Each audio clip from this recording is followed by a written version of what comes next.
Thank you to Sophie, Fiona and Michaela for hosting me and organising my visit. I also want to thank Jose da Silva for such a carefully curated show that's happening next door. It's one of the best monograph shows I think I've seen. And I also want to thank Greg Hange for his catalogue essay because it inspired some of my thoughts about returning to Twin Peaks. So, as you can tell from the title of my talk, I am just going to be concentrating on Twin Peaks and Fire Walk With Me.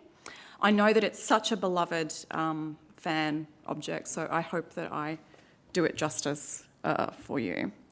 Okay, so as I speak tonight, my understanding is that the fate of Twin Peaks in 2016 is still being decided. Last I saw on Twitter.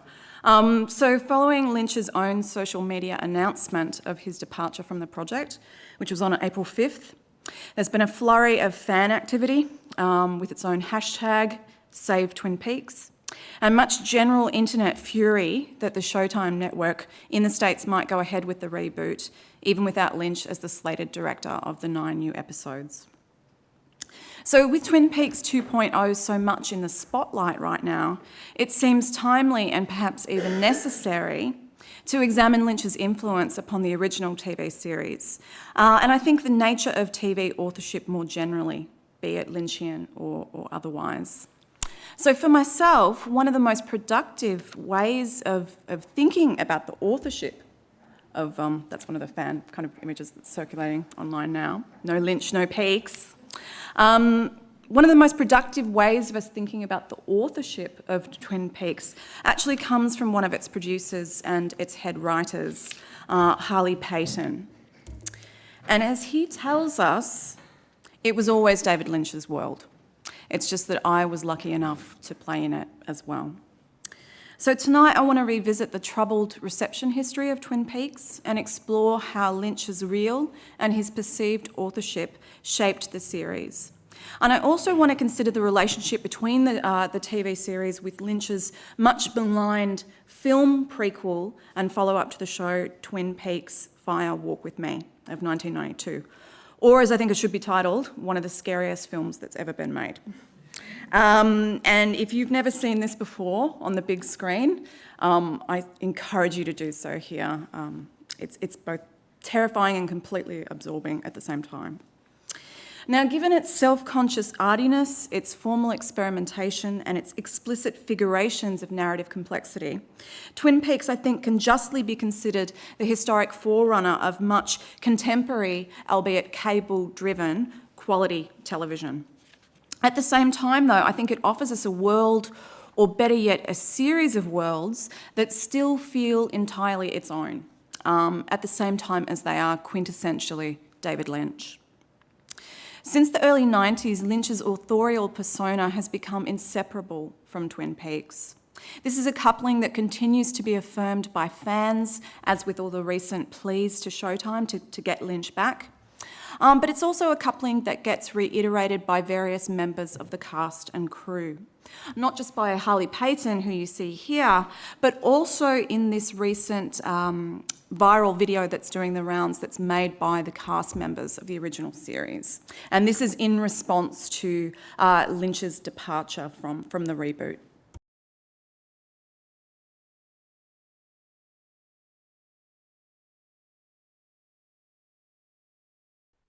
I love the fact that you all get the jokes.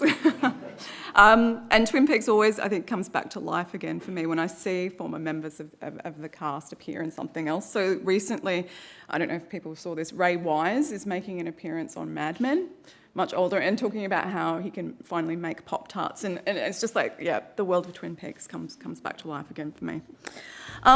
Okay, so TV itself is obviously a highly collaborative medium, one in which producers, writers and directors work rotationally to execute both individual episodes and larger season or even series arcs. But as you see in this video, Lynch is not seen so much as part of the collective management of Twin Peaks, that is, one of its executive producers, so much as its main creative figure, its auteur, if you will. Now, Lynch's influence on Twin Peaks is a palpable one, as I'm going to go on to detail, but can Twin Peaks be attributed to just a single authorial consciousness? As a TV series, and a cult one at that, and I'm going to get into definitions of cult a bit later, Twin Peaks arguably belongs to a multiplicity of authors and to David Lynch. As many cult TV scholars suggest, cult television tends to involve us in cryptic, sprawling, incredibly detailed and expansive storytelling worlds, to immerse its audiences in a hyper-diegesis, an exaggerated story world.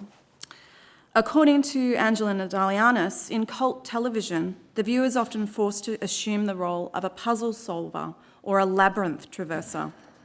To understand the meaning of the whole, it becomes necessary for us to piece together and try to understand the relevance of many divergent story fragments. Now, Twin Peaks was a show that revelled in riddles and in many different storytelling fragments, but its complexity did not always add up to a larger whole. If anything, much of the cult discourse or the cult fan discourse that circulates around the show, especially online, constructs this larger whole by appealing to David Lynch, to Lynch as the show's formative creator. And in these terms, Lynch gets read as the show's puppet master or trickster, gleefully anticipating and undercutting our expectations at every turn. Now, for some, it's possible to read everything in Twin Peaks as being significant or meaningful because this is the work of David Lynch. I certainly don't want to refute that, but I think it's precisely this crack the code, solve the crime mentality, the idea that everything has a larger and narrative logic to it. It's precisely this mentality that gets undercut in Twin Peaks' Fire Walk With Me, when Lynch himself appears on screen as FBI Regional Bureau Chief Gordon Cole to introduce us to Lil, his mother's sister's girl.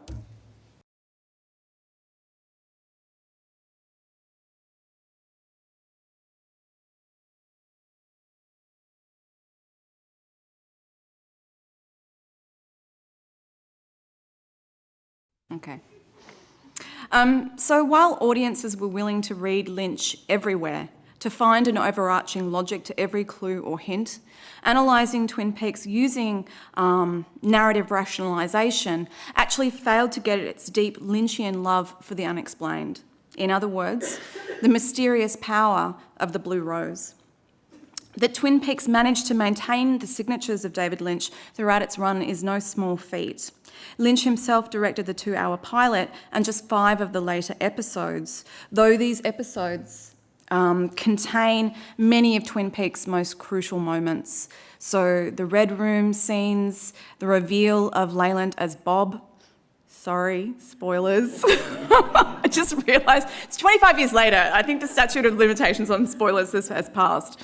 And the show's wildly experimental, looping, audiovisually dense finale, which is still terrifying. Admittedly, I think the show itself asks us to embrace Lynch as its primary author or creator, often by making deliberate appeals and asides to Lynch's persona on screen and off.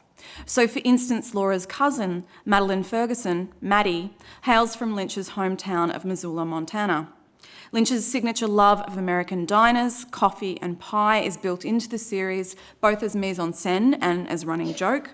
And of course, Lynch makes a number of appearances in Twin Peaks as Gordon Cole, Coop's hard-of-hearing FBI supervisor, popping up in one of my all-time favourite Twin Peaks scenes when he meets and falls in love with Shelley Johnson, the only person whom he can hear perfectly. It's a really beautiful moment. As an aside, Cole is also named after a minor character in Sunset Boulevard by Billy Wilder of 1960, which is also reputed to be one of Lynch's favourite films. So before the series had even premiered in the States on April the 18th, 1990, it was already being hailed by journalists such as Howard Rodman as, quote, the series that will change television forever. And all this at a time in which television was not taken very seriously, at least not within the popular press. There had been academic work done on things like soap operas, but the cult of television was not kind of carried over into journalist accounts, I guess. When I return to the early critical celebration of Twin Peaks and to connoisseurs' claims of how it would change television forever, I'm struck by how often Twin Peaks is invoked as being something more than television, as if the show were an extension or a prolongation of Lynch's cinema. Describing the pilot, for instance, and the scenes in which Sarah Palmer first discovers her daughter to be missing, Rodman writes of how this is a moment that could have come out of a Fritz Lang silent or a David Lynch movie. As a matter of fact, it is a David Lynch movie, or more precisely, a David Lynch movie for television. Now, these claims for a Lynchian and a cinematic sensibility to Twin Peaks are not wrong. The show was shot on film rather than on tape, as would have been common at the time. And Lynch himself has also talked about how the power of its images and sounds are best experienced on the big screen. Nevertheless, I'm not convinced that we do Twin Peaks justice if we read it as an extended David Lynch movie for television, or even as a series of David Lynch movies for television, because that reading fails to capture the full extent of the show's hybridity, its intermediality, and by that I mean its mingling of film and television, and its radically alternating affective atmospheres. To read Twin Peaks as cinema is also to ignore its TV-specific logics, and why even Lynch-friendly audiences might have checked out in later episodes, many of whom were complaining at the time that the show was starting to feel less and less Lynch-like, especially come season 2. The premiere, nonetheless, of Twin Peaks was suffused with great anticipation, and not only because critics were keen to see what Lynch would do in primetime television.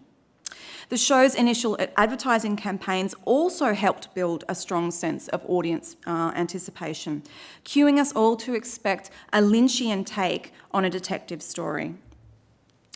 So the premiere of Twin Peaks was backed by a tide of teaser campaigns. You would, of course, be familiar with the tagline of "Who Killed Laura Palmer," which was everywhere. But it was accompanied by still other intriguing questions, which we see here. Marketing hooks into a show that promised us a mystery at its heart, but one that would and could be resolved. The pitching of Twin Peaks as a detective story, a murder mystery, and a police procedural was a wholly conscious tactic on the part of the network, and I think on the part of its creators as well. But while the positioning of Twin Peaks as a whodunit might have reeled audiences in, it was also responsible for much of the later confusion and the frustration that the show generated. Now, for myself, much of the frustration that first surrounded Twin Peaks was perhaps inevitable. From the moment that Lynch and network television first met, they were going to start annoying each other. Especially given Lynch's refusal to explain his work and his tendency to often draw out the length of a sequence or to draw out the emotion of a scene to the point where it seems almost completely artificial. So both emotion and temporality overflow purely narrative-based logics. And you see this here in the pilots with all the scenes of exaggerated, heightened crying that seem to go on for an inordinate amount of time. So according to Lynch, he was attracted to television because it offered, quote, a continuing story in which you go deeper and deeper into a world. What he discovered, however, was that early 90s network TV only allowed him to go so far. And as many of you would no doubt know, Lynch never wanted to reveal or solve the mystery of Laura's murder. He was content to let that plot line percolate in the background. He and Mark Frost were effectively forced to reveal the killer after considerable network pressure. And by the time that revelation occurred, which is episode 15 in season 2, the relationship with the ABC network in the States and with the first audiences of the show had soured. Precisely because it was Lynch, audiences and the network as well should have known better than to treat the series as a compact narrative mystery, one that had a neat and tidy structure or even a stabilised reality at its core. So as Mark Dolan points out, come season 2, there's virtually nothing left of all the season 1 investigation plot lines. The clues in Flesh World, the interminable necklace plot, who's got it now, where is it hidden? The first diary, the cocaine, all previous suspects are redundant, dead or jailed. And yet audiences, when they came back to season 2, were expecting narrative resolution, treating the show as if it were a contained mini-series whose clues were amassing, certainly, but leading in the same direction. And instead of the human-centred investigation plots of season 1, the opening of season 2 abruptly switched gears.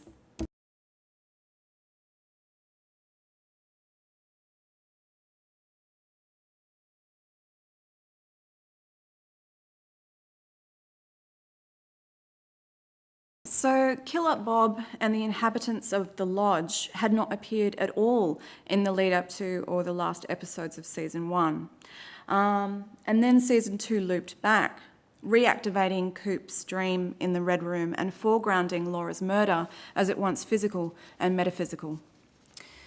And then, even after the whole Leyland is Bob and his own daughter's killer reveal, the enigmas kept coming. The narrative kept looping backwards and forwards, assuming more and more complicated forms. The woods as a preternatural force, obscure maps and symbols, messages from deep space, complicated chess moves, Chinese puzzle boxes, hieroglyphs at Owl Cave. And it wasn't just Laura, it seemed, who was filled with secrets.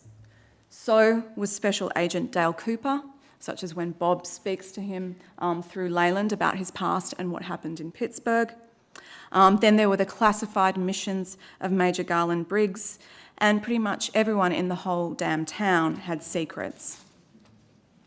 So as with the appearance of a young David Duchovny in drag, as FBI agent Denise Bryson, audiences never knew where the narrative would lead, because expectations were continuously being flipped.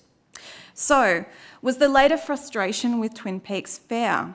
In true Lynchian fashion, I guess we can say yes and no. Because even in the pilot and in its opening scenes, in fact, the show was already disrupting the stock standard conventions of a murder mystery or a detective story. So at the moment in which the local law enforcement appears, Deputy Andy Brennan suddenly breaks down in tears at Laura's poor, dead, naked corpse wrapped in plastic. As horror film scholar Alexandra Helen Nicholas remarks, the bodies of attractive dead girls are grist for the generic mill in the neatly packaged horror that is most cop and, let's face it, true detective shows. But can you imagine the cops crying every time a woman was violently raped and murdered on Law and Order SVU? Or any of the later sequences in which the show's cast of characters seem to genuinely mourn for Laura, her death still ricocheting through the small town community well into season 2. With Lynch at the helm, audiences were always going to be dealing with a different kind of atmosphere and with a very different kind of detective story. A world in which things are not black or white, but, to invoke the Red Room, black and white simultaneously. And this simultaneity of opposites is entirely in keeping with Lynch's work and its movement between formal, existential and conceptual binaries, between dream and reality, a mystery and a soap opera, rational processes of detection and appeals to spirituality, outpourings of feeling and emotion, James, Donna and Maddie's song, that occur alongside theatrical and often highly self-reflexive displays of artifice, as with Lynch's recurring use of the lip sync song.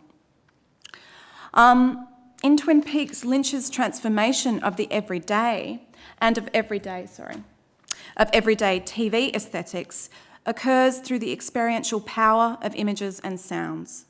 By lingering on a traffic lamp moving in the wind, a shadow moving across the beige carpet, the ominous drone of the ceiling fan, the clicking over of a record player.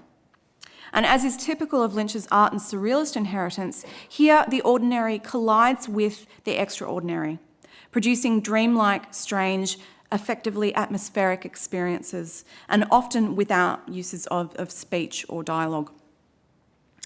So as Lynch himself comments, his movies are all about strange worlds, and that you have to build them and then kind of film them.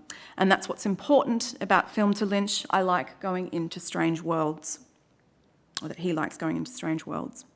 So Lynch's strange worlds and the interconnections between them are all premised upon movement and transition.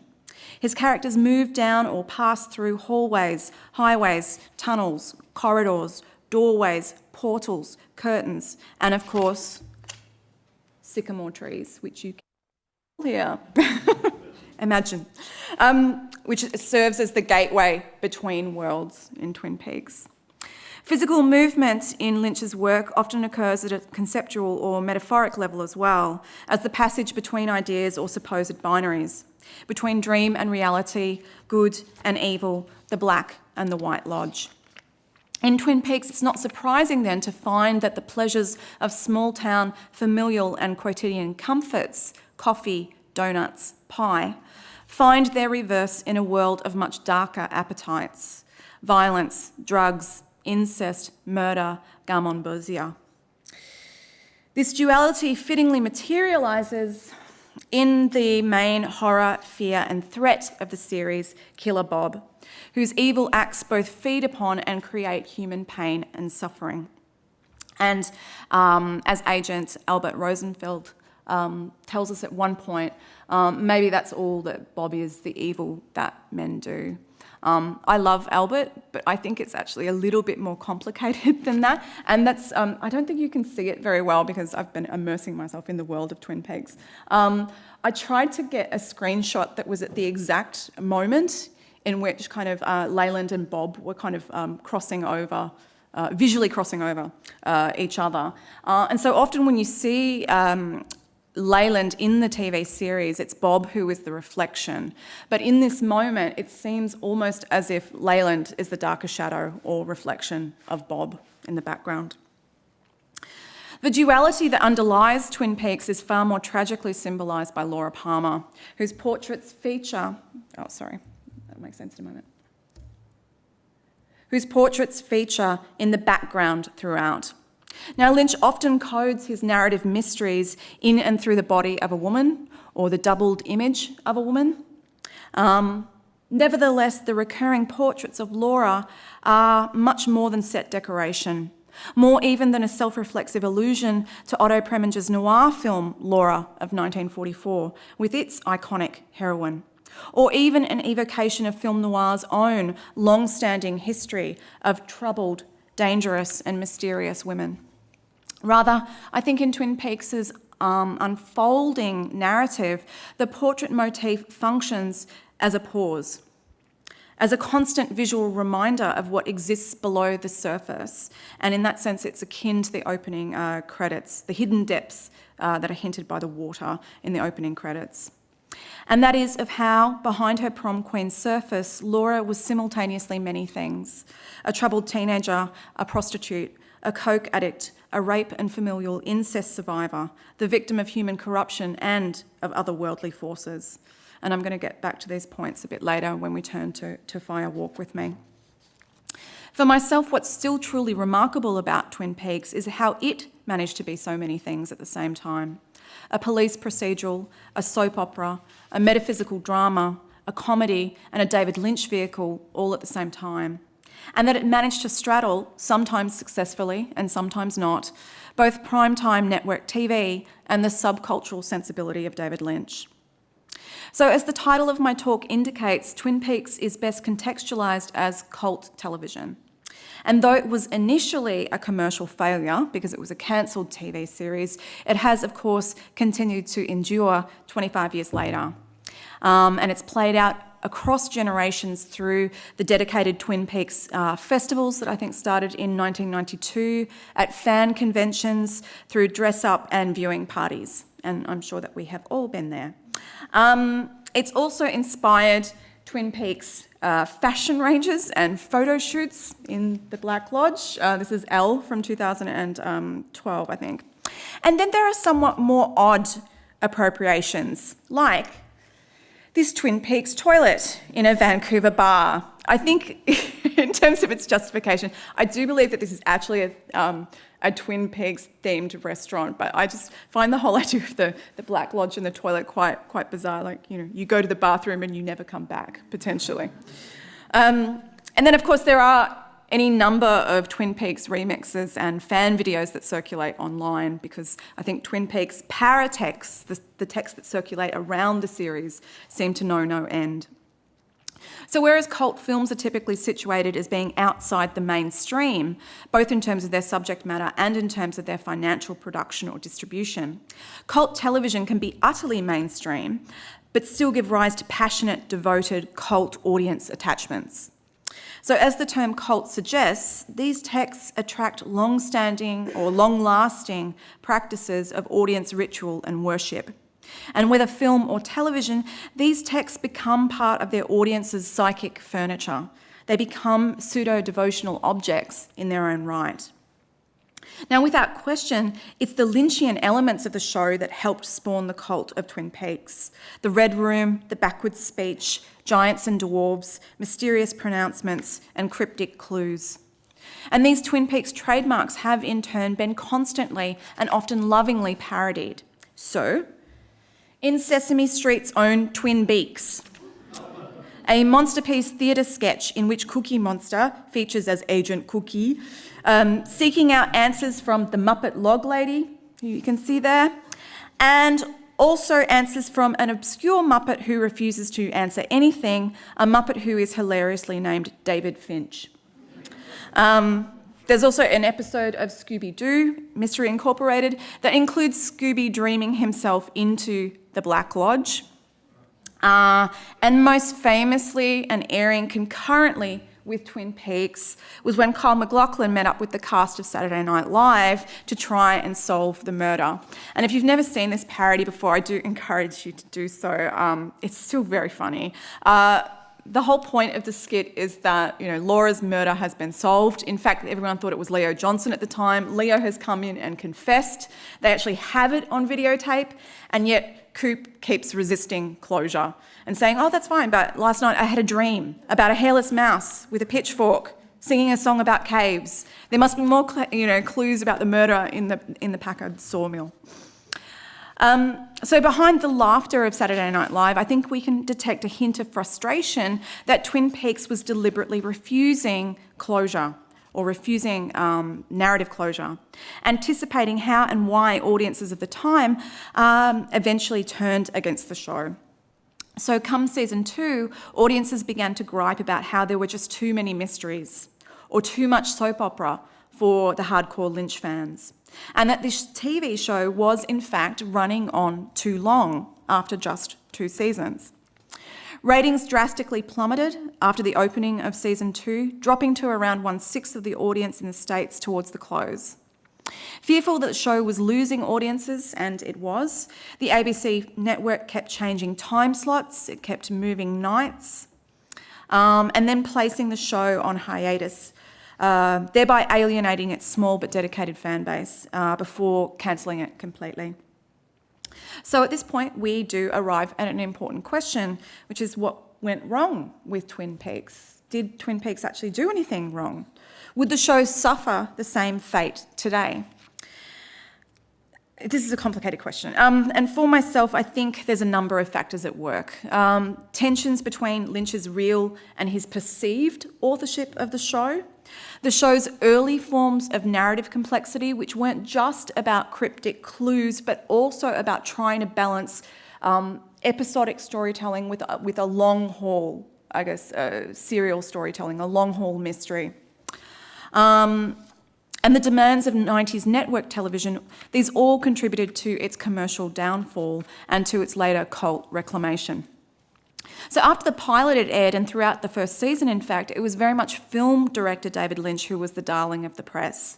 Network TV had previous celebrity showrunners before, and here I'm thinking of figures like Rod Serling with the popular Twilight Zone anthology series, Gene Roddenberry with the cult TV of Star Trek, or even something like Alfred Hitchcock with Alfred Hitchcock Presents. But Lynch's TV authorship was treated in very different discursive terms. So whereas a figure like Rod Serling was celebrated for his literary qualities, with The Twilight Zone also pitched as the ultimate writer's show, Lynch was lauded for blurring the lines between mediums and for making TV cinematic. In the case of Alfred Hitchcock, the Hollywood director was able to successfully merge with mainstream network television without necessarily rocking the boat. And I think that's because the show kept to a strict episodic format as an anthology series. But in terms of Lynch's authorship, what we see instead is a highly cinematic or auteurist rhetoric playing out constantly across the different magazine covers of the period. So his films get invoked as vital entry points into understanding the series, as with this reference here to Wild at Heart of 1990. There are repeated allusions to Lynch's cinema, to his art and his experimentation, as opposed to what's understood as television at the time. Or else there are conjunctions of Lynch's bizarre, and I think you can read cinematic vision, now conjoining with the TV set. So in short, it's David Lynch, both within and outside the text, who circulates as the primary author, or more precisely auteur, behind Twin Peaks. Now today, this celebration of a single TV author or showrunner is nothing unusual. And as Jason Mattel points out, authorship is crucial to how most commercial television gets marketed and received. While sole authorship might not be true as to how the process of creating television works, it does set up clear expectations about a show. It anchors how the industry sells and markets television, and it's often the showrunner who becomes the main interpretive anchor for audiences and how they try to make sense of a series. And this was certainly the case with Twin Peaks fans, but I think it still exists today with something like Vince Gilligan and Breaking Bad, or Matthew Weiner and Mad Men. Interestingly,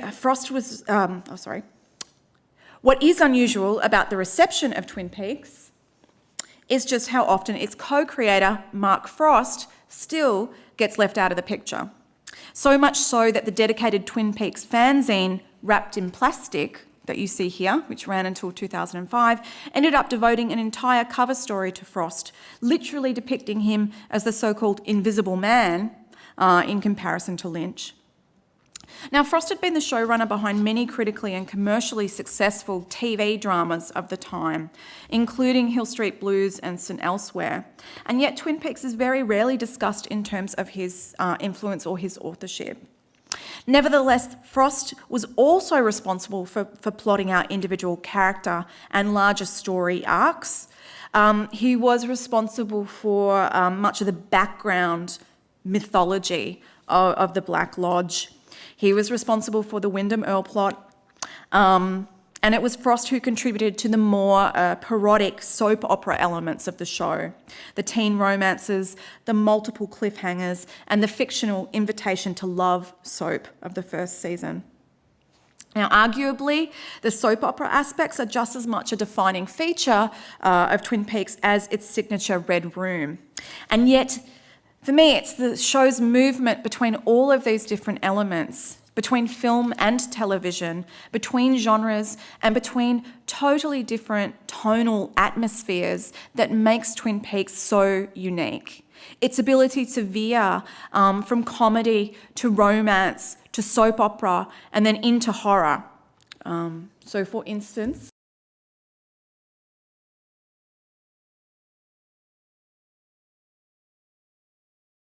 so for myself, the moment when all the show's eclecticism drops away, when we're left with the horror that was always underneath the surface, that for me is the essence of Twin Peaks, and it's a very kind of Lynchian idea.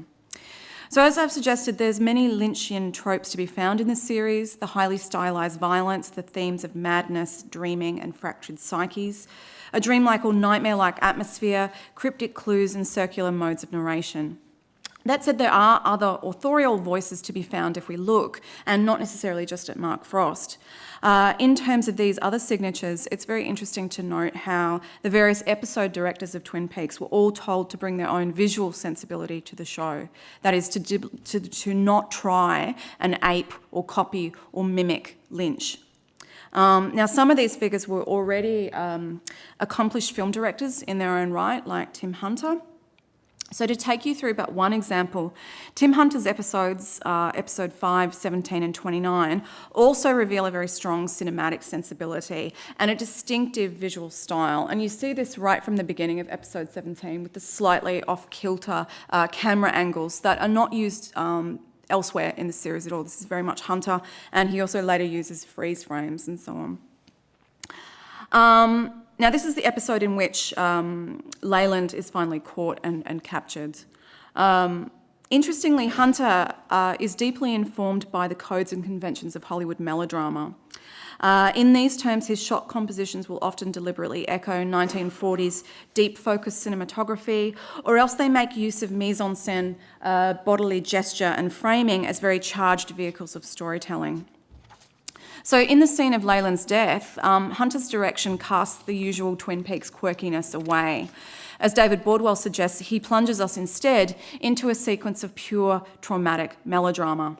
Instead of cutting quickly, he lets the shots play out to emphasise the dialogue, and TV is traditionally a very dialogue-driven medium, as well as the gestures of the two main performances, which at this point are Cooper and Leyland.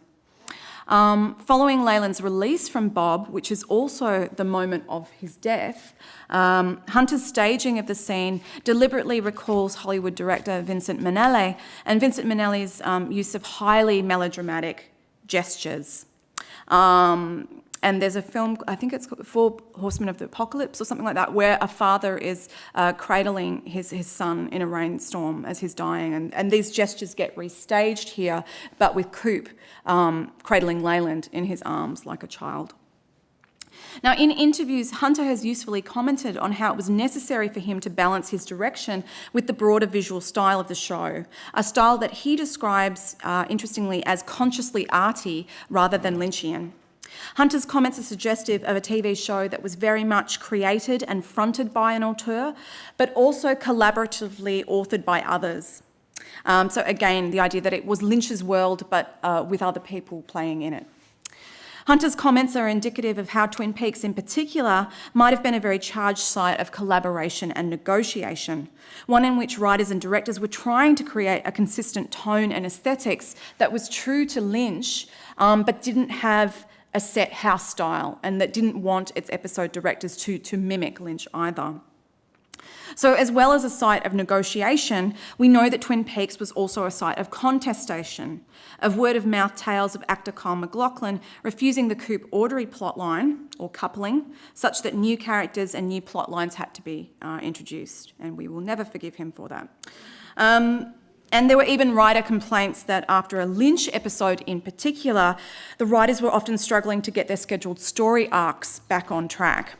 And then when we moved to with the finale in the Black Lodge, Lynch himself discarded pretty much all of the scripted Black Lodge dialogue that had been written by Frost, Peyton and Engels.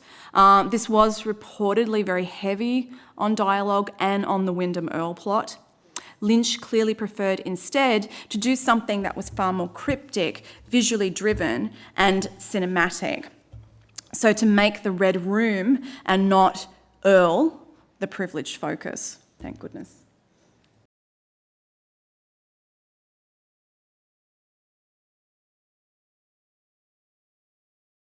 So for me, the finale is still far more experimental film than it is dialogue-based network television, and certainly I think one of the most amazing sequences to ever air on the small screen. Let's turn to Fire Walk with me and start finishing up. So if Laura was something of an absent presence throughout Twin Peaks, an inert corpse, a stilled image, a doubled cousin, part of a mystery that Lynch himself never really wanted to solve, then Fire Walk with me is his attempt to bring her back to life. To foreground her contradictions, her suffering, and remind us of just how brutal and terrifying her last days really were. As he tells us, he wanted to see her live, move and talk. So as indicated by this quotation, Fire Walk With Me is very much Lynch's return to Laura and her world, a return that series co-creator Frost had distanced himself from, and supposedly this was because he was working on his own debut film Storytelling at the time. Notoriously booed at Cannes upon its release and divisive even amongst Twin Peaks fans, Fire Walk With Me seems finally to be getting the kind of critical recognition and attention that it deserves, especially in light of the Missing Pieces Blu-ray that was released by Lynch last year. At the time of its release in 1992, Lynch had called the film my cherry pie present to fans, but one that's also wrapped in barbed wire. Perhaps Lynch knew full well that audiences who wanted simply a repeat of the show would be reluctant to embrace this prequel or follow-up. And the film itself begins with the imagery of television snow that's followed by, I think, a highly symbolic smashing of a TV set. I think it's more than just a plot point in the film. Fire Walk With Me contains numerous callbacks to the show, to Teresa Banks, the cocaine trade, even the fact that Laura hates asparagus. And as with the explosive image of the smashed TV set, it's perhaps better read as a subversion or an inversion of the cult series, as Lynch's move back into film rather than a continuation of small screen aesthetics. Instead of the large ensemble cast, the focus narrows so that we effectively are positioned with or alongside Laura throughout. Instead of Twin Peaks' wackiness, Lynch constantly confronts us with the horror of Laura's abuse and its damaging impact upon her. And instead of TV or plot-driven sequences, he privileges prolonged, sensuous, atmospheric scenes or entire sequences. And here I'm thinking of the amazing audio visuals in the pink room scene. Instead of innocent Leyland Palmer possessed by killer Bob, precisely where Bob ends and Leyland begins is constantly being called into question.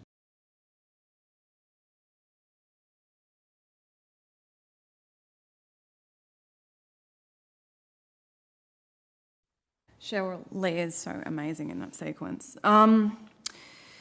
As Fire Walk With Me hints at, Bob and the spirits of the Black Lodge might not require human possession so much as co-participation. For myself, this is Blue Velvet now played out in more overtly metaphysical terms. Small-town America hides another anterior world, and I stress anterior here because we're not dealing with radically separate or oppositional worlds so much as worlds that are pressed up against each other, always at the point of crossing over, the surface and its depth, the inside and the outside, Leyland and Bob, not Leyland or Bob. These are not alterations, they are one and the same. Rewatching Fire Walk With Me again, as well as all of Twin Peaks, aside from the nightmares that I've given myself and making my partner sleep with the lights on, I've become so much more aware of the organic and inorganic movements that ripple throughout these worlds. In fact, different audiovisual currents seem to move between and link different worlds. Electricity, storms, television static, water, outbursts of fire, winds and smoke. These audiovisual currents are themselves suggestive of the highly elemental energies or forces that subtend and unite Lynch's different planes of existence. That is the realm of the human and the ordinary with the non-human and the extraordinary. Two interconnected worlds, one and the same.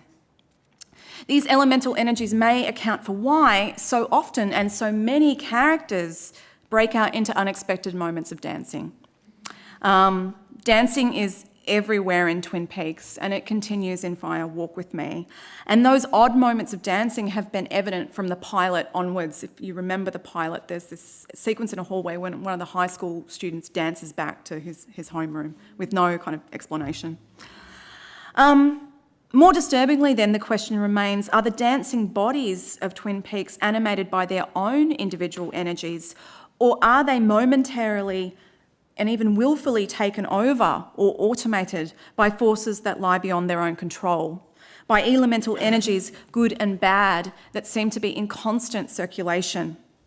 Of course, I don't have any answers to these questions, and that's because the cult worlds of Twin Peaks and Fire Walk With Me are about so much more than just narrative complexity, a finite mystery waiting to be solved. like the figure of the blue rose that I cannot tell you about, or the elusive Judy, who we're not going to talk about at all. The best Lynchian moments are those that are effectively powerful and yet remain mysterious. They cannot be explained away. And I think that's deserving of a Coop thumbs up.